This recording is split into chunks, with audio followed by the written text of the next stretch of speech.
ಹೆಬ್ಬೆಳಲು Shri Chakramata YouTube channel ವೀಕ್ಷಕರಿಗೆ ನನ್ನ ಹೃತ್ಪೂರ್ವಕ ನಮಸ್ಕಾರಗಳು. ಸುಭಾಷಿತ: ಒಳಿತಾಗಲಿ ಕೆಡುಕಾಗಲಿ ನಾವು ಯಾರಿಗೂ ಏನೂ ಬಗೆಯದೆ ಸುಮ್ಮನೆ ಇದ್ದು ಕಾದು ನೋಡಬೇಕಷ್ಟೇ. ಇನ್ನೊಬ್ರಿಗೆ ಒಳ್ಳೆಯದು ಮಾಡೋಕ್ಕೆ ಹೋಗ್ಬಾರ್ದು, ಕೆಟ್ಟದ್ದು ಮಾಡೋಕ್ಕೆ ಹೋಗ್ಬಾರ್ದು, ಕಾದು ನೋಡಬೇಕಷ್ಟೇ ಏನಾಗತ್ತೆ ಅಂತ. ಅನಗತ್ಯವಾದ ಒಡನಾಟ ಯಾರೆಂದಿಗೂ ಒಳ್ಳೆಯದಲ್ಲ, ಏಕೆಂದರೆ ಅವರ ಸ್ವಭಾವಕ್ಕೆ ತಕ್ಕ ಹಾಗೆ ನಾವಿಲ್ಲದಿದ್ದರೆ ನಮ್ಮನ್ನು ಕೆಟ್ಟವರೆಂದು ಭಾವಿಸುತ್ತಾರೆ.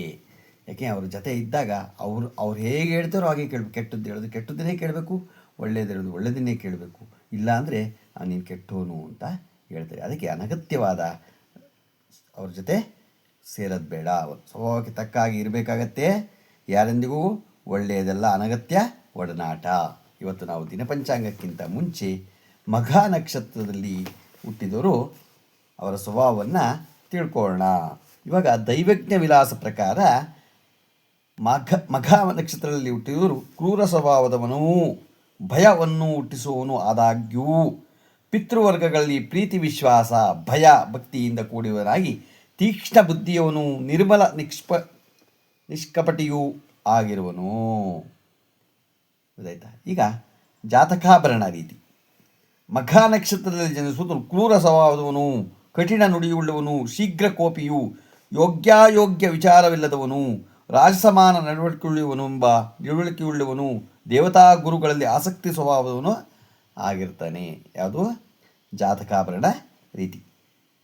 ಯುವನೇಶ್ವರ ತಾಚಕ ರೀತಿ ಮಘ ನಕ್ಷತ್ರ ಜಾತಕ ಗುಣ ಏನಿರುತ್ತದೆ? ಮಘ ನಕ್ಷತ್ರದಲ್ಲಿ ಜನಿಸಿದವನು ಪಿತೃ ದೇವಗುರುಗಳಲ್ಲಿ ಭಯಭಕ್ತಿಯುಳ್ಳವನಾಗಿ, ಧರ್ಮ ಕಾರ್ಯಗಳಲ್ಲಿ ಆಸಕ್ತನು, ಭೋಗಭಾಗ್ಯ ಅನುಭವಿಸುವವನು, ಸತ್ಯ ನುಡಿಯುಳ್ಳವನು ಆಗಿರ್ತಾನೆ.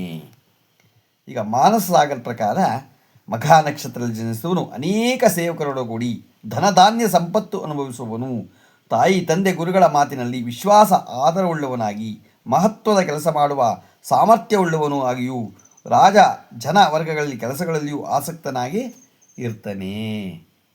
ಗೊತ್ತಾಯ್ತಾ? ಇವತ್ತು ನಾವು ಮಘ ನಕ್ಷತ್ರದ ಸ್ವಭಾವವನ್ನು ನಾವು ಈಗ ತಿಳ್ಕೊಂಡು ಈಗ ದಿನಪಂಚಾಂಗವನ್ನು ತಿಳ್ಕೊಳ್ಳೋಣ. ದಿನಾಂಕ 22/7/2026 ಬುಧವಾರ, ಶ್ರೀ ಫಲಾಭವನಾಮ ಸಂವತ್ಸರ ದಕ್ಷಿಣಾಯನ, ಶ್ರೀ ಗ್ರೀಷ್ಮ ಋತು, ಆಷಾಢ ಮಾಸ, ಶುಕ್ಲಪಕ್ಷ, ತಿಥಿ ಅಷ್ಟಮಿ, ಬೆಳಗ್ಗೆ 7:21, ನಕ್ಷತ್ರ ಸ್ವಾತಿ, ರಾತ್ರಿ 1:32, ಮಳೆ ಪುಷ್ಯ 1ನೇ ಪಾದ, ರಾಹುಕಾಲ 12:30ರಿಂದ 2:05, ಗುಳಿಕ ಕಾಲ 1:54ರಿಂದ 12:30, ಯಮಗಂಡ ಕಾಲ 7:42ರಿಂದ 9:18. ಇವತ್ತು ಯಾರು ಹುಟ್ಟುಹಬ್ಬ ಆಚರಣೆ ಮಾಡ್ಕೊತಿದ್ರು, ಮದುವೆಯಾದ ದಂಪತಿಗಳು ವಾರ್ಷಿಕೋತ್ಸವ ಆಚರಣೆ ಮಾಡ್ಕೊತಿರೋರಿಗೆ ನಮ್ಮ ಹೆಬ್ಬೆಳಲು ಶ್ರೀ ಚಕ್ರಮಾತಾ ಯೂಟ್ಯೂಬ್ ಚಾನಲ್ ಕಡೆಯಿಂದ ಶುಭ ಕಾಮನೆಗಳನ್ನು ತಿಳಿಸ್ತೀವಿ. ದೇವರು ಅವರಿಗೆ ಆಯಸ್ಸು, ಆರೋಗ್ಯ, ಐಶ್ವರ್ಯ ಎಲ್ಲ ಕೊಟ್ಟು ಕಾಪಾಡಲಿ ಅಂತ ಕೇಳ್ಕೊತೀವಿ. ನಮ್ಮ ಹೆಬ್ಬೆಳಲು ಶ್ರೀ ಚಕ್ರಮಾತಾ ಯೂಟ್ಯೂಬ್ ಚಾನಲ್ ಯಾರು ಸಬ್ಸ್ಕ್ರೈಬ್ ಆಗಿಲ್ವೋ ದಯಮಾಡಿ ಸಬ್ಸ್ಕ್ರೈಬ್ ಆಗಿ, ಲೈಕ್ ಕೊಡಿ.